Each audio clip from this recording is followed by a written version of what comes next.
Hi friends, welcome to Tilaka's Kitchen. இன்னைக்கு மரவள்ளிக்கிழங்குல ஒரு பால் கறி வைக்க போறேன். எப்படி செய்றேன்னு காட்டுறேன். வாங்க வீடியோக்குள்ள போவோம். ஒரு பாத்திரத்தை அடுப்புல வச்சிருக்கேன். இந்த பாத்திரம் மண்டாலும் பரவாயில்லை. நான் மண் சட்டி வச்சிருக்கேன்.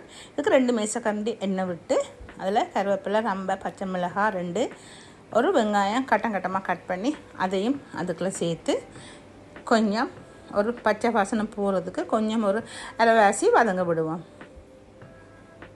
இப்போ நான் மரவள்ளிக்கிழங்கும் நல்லா க்ளீன் பண்ணி கொஞ்சம் கட்டமாக கட் பண்ணி பெருசாக கட் பண்ணி வச்சு நான் அதையும் அதுக்குள்ளே சேர்க்குறேன். சேர்த்து இதுக்கு தேவையான மஞ்சத்தூளும் தனி மிளகாத்தூள் ஒரு 1/4 தேக்கரண்டி, அது தேவைண்டா சேர்த்துக்கலாம், இல்லாட்டி அதை அவாய்ட் பண்ணிடலாம். இப்போ ஒரு 1/4 தேக்கரண்டி தனி மிளகாத்தூள் சேர்த்து இதெல்லாம் கொஞ்சம் நல்லா வதங்க விடுவோம். இது வதங்கின பிறகு இதுக்கு தண்ணிண்டாலும் பரவாயில்ல, தண்ணி பாலண்டாலும் பரவாயில்ல, தேங்காய் பால் சேர்த்து கொஞ்சம் அவிய விடுவோம். இதுக்கு நான் இப்போ தண்ணி தான் சேர்க்க போகிறேன். தண்ணி சேர்த்து இதை நான் கொஞ்சம் மூடி வச்சு கொஞ்சம் அவிய விட போகிறேன். இப்போ தண்ணி சேர்த்தாச்சு. சேர்த்து கொஞ்சம் மூடி வச்சு கொஞ்சம் அவிய விடுவோம். ஏன்னா இந்த மரவள்ளிக்கிழங்கு சில கிழங்கு நல்லா அவியும், சில கிழங்கு அவியாது. இது நல்லா மாக்கிழங்கு.